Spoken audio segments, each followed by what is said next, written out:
Welcome to the podcast for the International Fire Marshals Association. I'm your host, Robbie Dawson.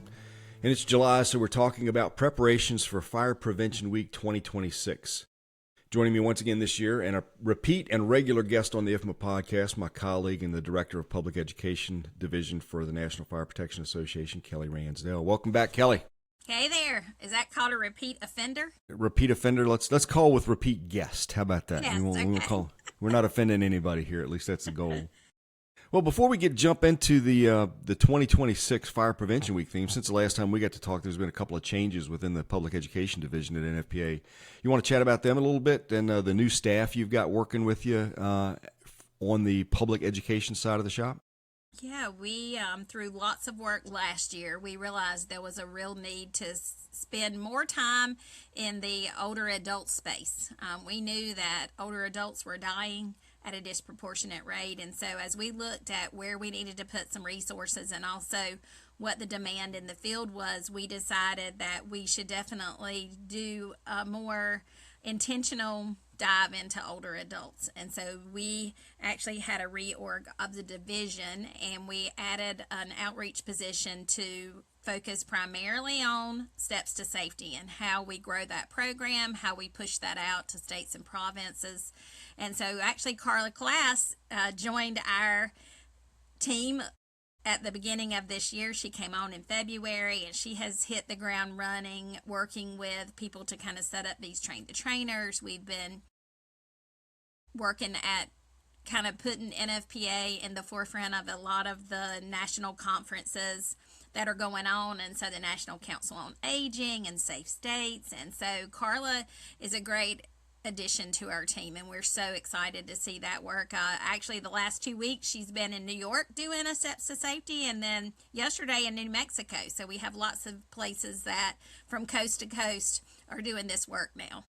Yeah, and that's awesome. And as a regional director, I can tell you this group appreciates the support and the opportunity to bring some educational people, Carla being on the forefront of that, into the region to kind of give us a better touch point and more clear connection with educators in the fire service and injury prevention specialists wherever they live in their organizations. So, well, how about the other big document from the pub ed side, that educational messaging document? What's up with that? So it's coming out. It's coming out in the next few weeks. We're super excited to see this launch. It's been 6 years, and so you can imagine how much has happened in 6 years and how we had to make sure that we got it right. Now, I will tell you that a way for everybody to engage is the comment page is actually already up. And so if you go to nfpa.org/EMAC, you'll be able to see that the comment page is up. So if there's a topic that we need to address that's not in there, that's a way for you to tell us the science behind why a message needs to change. And so we expect it to launch. There'll be a press release, there'll be some social media around it, and it'll be available for download. We're in the final design aspects of it. That's what we're working on right now, and so in the next few weeks we'll have that out, and I hope everybody will download that. We'll be doing presentations over the next year, kind of talking about some of the highlights, and I know regional ops will also be doing that at conferences, and so we hope people are excited to kind of improve their knowledge on lots of topics that are happening out there and in the areas that we all cover. Yeah, I'm always looking forward to that, and I know it's been a huge lift on your end. And I've always kind of shared this with people, like it's almost like a regular NFPA standard, but it's not part of the standards process. You all take public inputs and public comments, and then the subject matter expert group kind of vets those and then creates the right terminology and the right verbiage to put into that document. And that's that public comment page. Is that right? Is that kind of how the process works? Yeah, and we also have to, because it's NFPA, we look and have the technical staff review it against any codes or standards. One of those is ignitable gases. So when we were looking at the new fuel gas alarms that were out there, we made sure that we had the technical experts on it. For the smoke alarm chapter and CO, we had the NFPA 72 liaison look at it. And so we weigh the technical aspect of it against the readability of it. And so this document is really the base for educators, and then their job is to customize it to their audiences. So it's not designed for public consumption, just for this to be shared with the public. It's designed to give educators and the fire service the right knowledge that we're all saying the same things. We just may say it a little different. Certainly how you pronounce things on the East Coast is different than West, and in Canada, but we definitely think everybody should have the same knowledge base. Yeah, it eliminates a lot of confusion in the public sector, particularly as connected as everybody in through social media and other media. So I think it's awesome tool to use. All right, let's move on to the big story, Fire Prevention Week 2026. The theme got announced in June, just before our conference and expo when we were in Las Vegas. This year's theme is Charge into Fire Safety. Charging is a superpower. A couple of things. This is kind of a follow-on to last year's theme, which was Charge into Fire Safety, lithium-ion batteries in your home. So how is this one different, or did we not get the message out well enough, or is it a little bit different message this year? Tell me a little bit about what this year's theme is and how it works with last year's. Well, I do think that the tagline "Charge into Fire Safety" is kind of the main tagline, and then from that we divided up. So last year we titled it Lithium-ion Batteries in the Home, because we took a high-level look at the whole lifespan of a lithium-ion battery, kind of talking about it holistically. What are rechargeable items and what do you need to be aware of? It was our first attempt to kind of get this out to the public, to really think about the fact that you have to assess your risks. So it included how you buy listed products, and that it's important where and how you buy.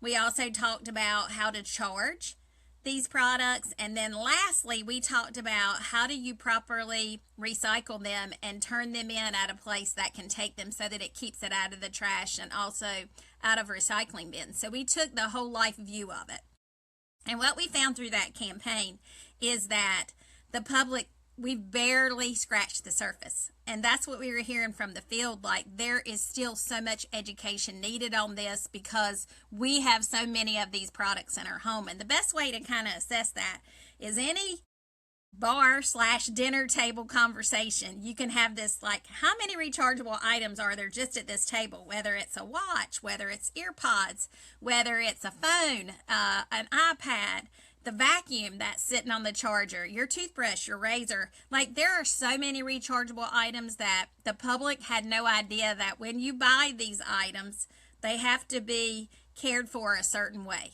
and you need to be aware of how to use them. And so that was the missing piece of this. And when we started looking at what should our theme be this year, we decided that we could really change behavior around charging. We're seeing a lot of incidents that occur because of how people charge, where they charge.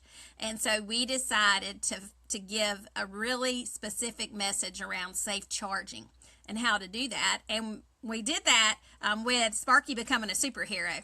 I can tell you the fire service loves the superhero concept, and Sparky's looking good this year. He is a 3D Sparky, and he's got a cape, and he's looking really, really powerful and really empowered for this message. And so we know people are going to fully engage in that superhero theme of you can do this, and here's how you charge safely. Yeah, and we all had our superhero capes on at the booth at C&E, and I couldn't find mine quick enough to put it on here for this podcast, but everybody's got superhero capes. And that's one thing of difference is Sparky looks, he's got kind of a makeover being a 75-year-old mascot.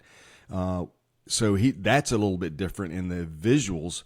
What else, or is there anything else different with this campaign this year that we may not have seen in campaigns past?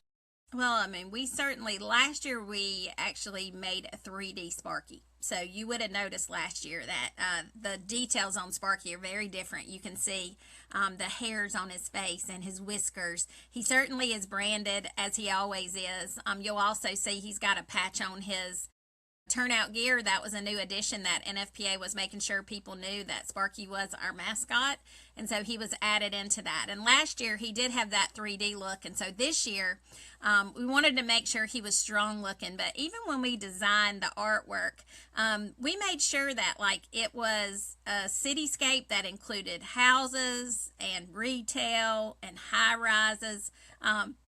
with the artwork, you'll see it has a purple hue, but we even made sure that as we were looking at it, that trees weren't too close to houses because, the wildfire aspect of it. And so there's just so much thought that goes into the artwork itself when we develop it. But as we kind of started looking at safe charging, we knew there was actually 6 main areas that we could focus on. And this was based on, we got some questions like, where are you getting the data on this? And I can tell you that we're getting the data from every fire person out there.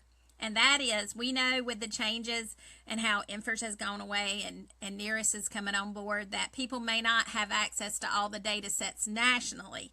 But we know this is an issue. And every presentation we've done out in the field, we've asked, have any of you had lithium-ion fires? And now we've gone from about 1/10 of the room raising their hand to at least 1/3 to half of the room saying we've had incidences in our community. And so we knew that this was happening and we needed to do something about it. And so that's why we focused around full charging of all different types of devices and how you can do that safely. Yeah, not only in that, you see it in the media. We get a daily media briefing in-house within NFPA, and just this week it was I believe it was a 20-story apartment building in Boston that had an e-bike caught fire and caused a lot of problems for them, caused a number of injuries up in Boston. So we see it time and time and time again. So let's go back to last year's theme. And somebody who may have materials, myself included, laying around that's based off of last year's theme, are they still really relevant, or should we trash what we've had in the past and focus on the new messages? No, I mean, this was very intentional, and that is last year's Fire Prevention Week materials are evergreen, and that is that they can be used time and time again. As a matter of fact, Illinois State Fair is getting ready to have a big booth, and we had some materials left over, and so we actually shipped them some materials to use at their fair because it is very usable even now, and we continue to put those materials out.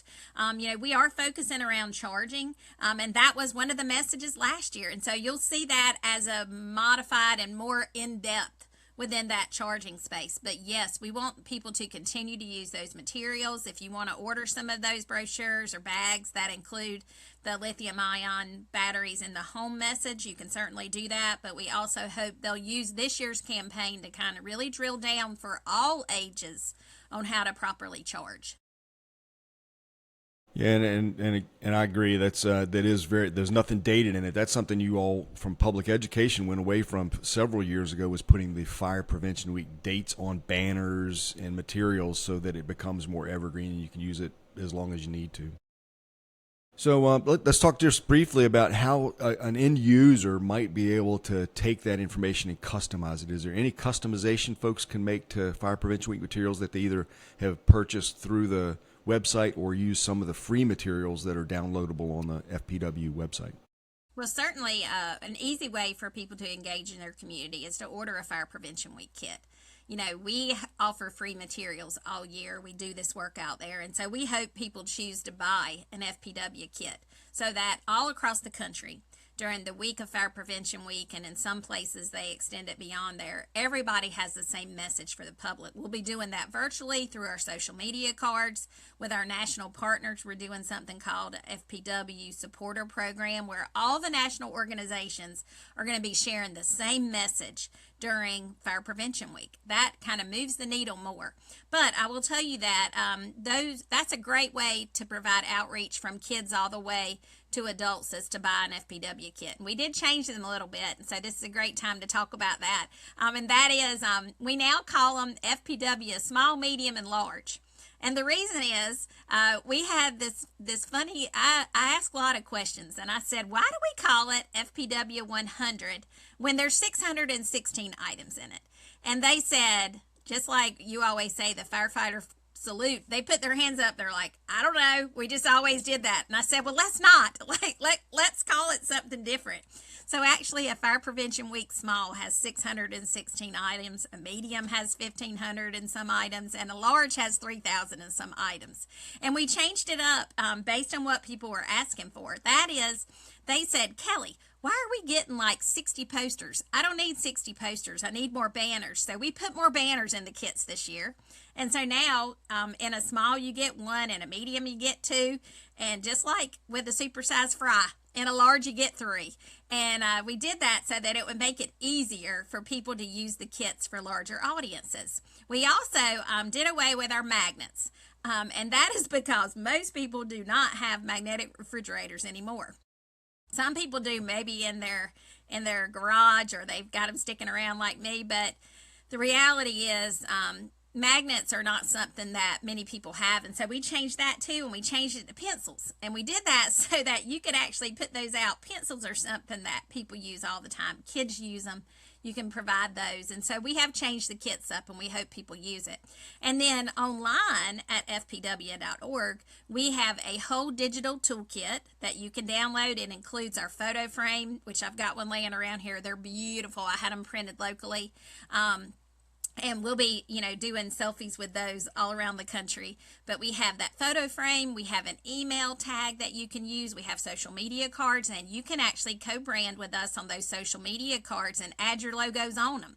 We just ask that you co-brand with us with all the materials online. So all the social media ones you can add your logo to. There's a brand new safety tip sheet that you can add your logo to. And on that, it gives you the 6 behaviors around charging superpowers. And so hopefully, Robbie, will have time to cover what those 6 behaviors are, because I think it's worthwhile to at least mention them. And then we have some new things. We have a family power check, which is a little document you can share where it actually helps families assess their risk and what they're doing. All this is online in the printable toolkit, and you can download the whole toolkit, or you can download the individual items at FPW. And then we have a 30-minute lesson plan for adults. So we do have a kindergarten through 2nd grade that's out there. We have a 2nd and 3rd, and then we have one all the way up to 6th grade. And they have videos that go along with them, and you can grab them at fpw.org. But we did do a new adult lesson plan, and there's 2 different options. One is a lesson plan that includes bingo cards to play bingo with them. And then the second one is a Kahoot version. So if you want to do the free Kahoot that we offer, you can use this lesson plan with Kahoot with different audiences. And then we have new material that's going to be actually loaded within the next few months. And so leading up to FPW, go back to our website so you can see our PSAs. That'll be on YouTube. We're going to have some radio ads in English and Spanish that if you want to grab them and take them locally to your radio station, please do that. And, we're going to be doing that nationally through a marketing firm, but we heard from educators and fire marshals, can I get a copy of that? Because I go to my local radio station. So this year we're actually putting that on the web so people can grab it directly and take it to their local media stations. But all that is available for free. Add your logos, co-brand with us. And even our theme logo, like we get a lot of requests from people, can we use the theme art? You sure can. All the materials online, you don't need special permission for. The only thing that we don't let you co-brand on is going to be the actual campaign art itself, meaning just the banner that we use. That art is the only thing we ask you not to co-brand on because it has the Fire Prevention Week logo on it. But we have it in all different formats. And if you decide you want to do something like a billboard, if you'll reach out to the copyright process, which is all on there, how do you do this? We can help you to get some high resolution art that we can add your logo on and you can use in your community to promote this campaign. That's fantastic. Two points out of that is, one is I'm excited that we're evolving these kits to meet the needs of the customer, whether it's taking away the magnets and adding pencils in, or changing the volumes or quantities, or whether we're calling it the supersized or some other version name of the kit. I think that's fantastic.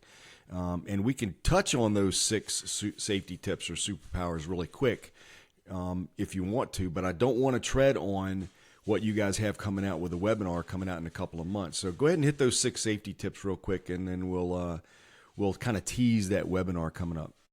Yeah, so I agree with you. I don't want to do a deep dive because we do want people participating in that webinar, and we're going to talk about the science behind it.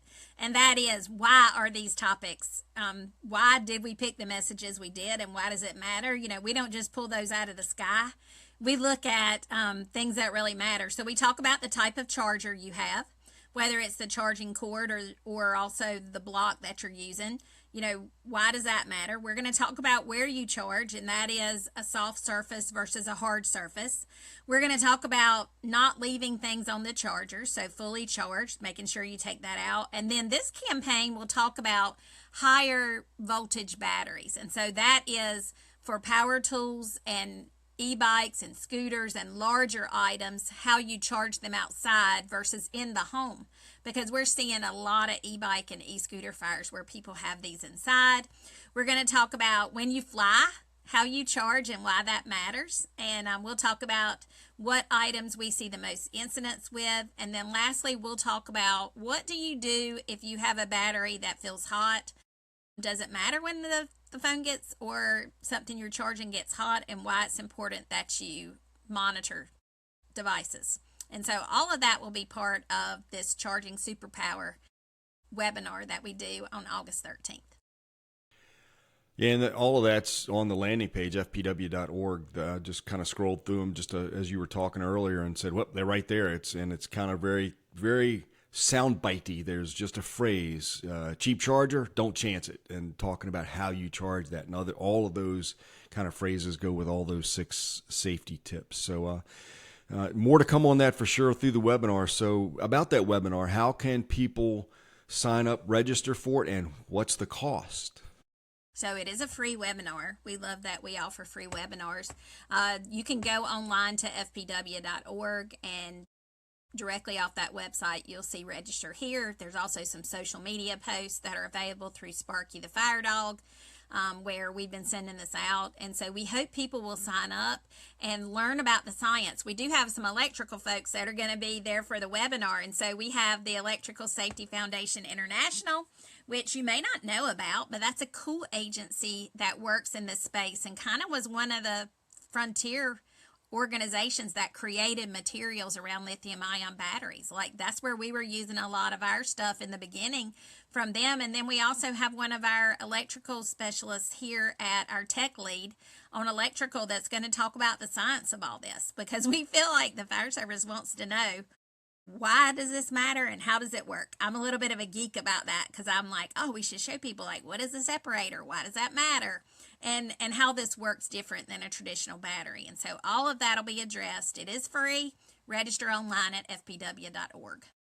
Yeah, my favorite cost there, free. So it just costs nothing more than your time to register and then attend with some great information and diving more into the why piece, so we can avoid that universal fire department salute of I don't know how this happens. Now you can explain it to your stakeholders, your constituents, the public, and then when somebody does ask the question, you'll have the answer for them. So we'll kind of start wrapping it up there. Anything else on the Fire Prevention Week theme or the webinar, or what you can share with people that might not be part of the webinar that they can look forward to, like maybe the 2027 Fire Prevention Week theme? I know that's we absolutely won't give you that, but okay. I know that's a closely held secret. We did get some, questions. Will there be new content? And certainly there is always going to be things that we launch over the next few weeks leading up to FPW. It is important that everybody uses this message to kind of reach their community, over the next few months, and then certainly during Fire Prevention Week, but really beyond that. And that is, this should be the kickoff to the work that you're doing all year. And we do have some people that say, look, I'm not sure I want a message around lithium-ion batteries. And so if that's the case, we say go back to the ABCs, which are talk about having a working smoke alarm, talk about escape planning, and having a family meeting place.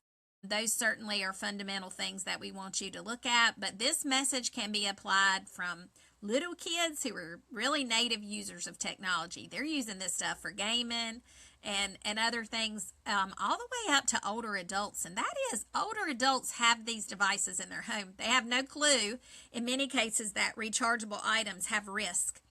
and how to mitigate that. And so I really think it is a great opportunity, and you can trust the messaging that we put out. There's an expanded chapter in the educational messaging document that's going to talk about lithium-ion batteries all the way up to electric vehicles that you'll be able to use. And all of this will be right at your fingertips from the web. And so use those resources to really feel empowered to share this message.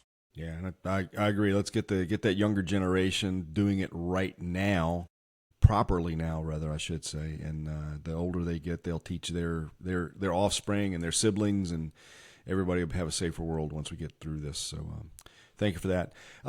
I'll get my code nerd hat on and just make a comment, too, that in that battery space, we've also still got NFPA 800 under development. That will be the battery safety code that we will likely see come out later this year as a provisional standard. So, we know that that's a risk. We know we've got some enforcement challenges around that. So for anybody who's interested in codes and standards related to batteries, if you go to nfpa.org/800 and look at the next edition tab, you'll see more information about that. So with that, Kelly, anything else to share? What's to look forward to from the educational group from NFPA, or is Fire Prevention Week kind of the heavy lift that's coming up for the next few months for you all? Well, we have some fundamental things. We're continuing to do fire safety summits all across the country. We're adding in some new states. Indiana, West Virginia, Kentucky are going to have some summits this year for the first time. I'll be in South Texas next week, and we'll be down in Georgia. And those Georgia peaches down there are going to get some education at the Georgia Fire Symposium. But we continue to be out and about doing Steps to Safety, Train the Trainers. You can find those trainings and the summits if you go to nfpa.org/steps to safety. You'll see those events and see how to register for them. They are free educational events that are going on all across the country. And so we hope that you'll engage with us. We've got about 7 left this year. And so there's plenty of opportunity for people to get some education. Also, the regional directors will be out at education conferences. And we'll do all things Fire Prevention Week, starting the middle to end of September through the month of October. We'll be doing lots of education all across the country, along with our fire departments. So we hope you're super excited about this superhero theme, and that you will fully embrace safe charging as a superpower. We know how creative people get and how fun of a theme it is, and so we're super excited about how everyday habits can help prevent these fires. That's awesome, and thanks for all the work you do, and thanks for joining me today to kind of share that information. I'll give the generic email address, ifma@nfpa.org. That email comes to me if you want to get in touch with Kelly or have any questions around Fire Prevention Week or the webinar. Probably the best place to go is to fpw.org first. Look on that, and if you can't find the answer, then email me at ifma@nfpa.org, and I can certainly get you into the right space with either Kelly or Carla if you're looking for steps to safety information. So thanks again, Kelly, and thanks to everybody for listening. But don't forget to subscribe and rate this episode. That's really how this message gets amplified to other listeners of podcasts and other folks in the world. Make sure you follow IFMA on Instagram. We've got a Facebook page now that's starting to grow, and we're starting to get more content on the IFMA Facebook page, so we're looking forward to that. One last time, sign up for that 2026 Fire Prevention Week free webinar by going to fpw.org, and it's on about the bottom half of the page. You got to scroll down a little bit, and you'll see an advertisement for that, and it's simple. Click on that, enter your information, and then you'll be signed up and ready to go. So, Kelly, thanks again for being here. We appreciate all the work you and Carla and Amy do in public education, and it's a small group, but boy, you guys can put out some content. I'll tell you that. Yeah, thanks. It really is a team effort. Little bit of inside baseball. Amy LeBeau is kind of the mastermind of all things Fire Prevention Week. And so Amy is kind of the wind that makes all this possible. So everybody give a little high five out to Amy. Yeah, she's the wizard behind the curtain. So thanks for that. Again, thanks everybody for tuning in. We'll see you next time.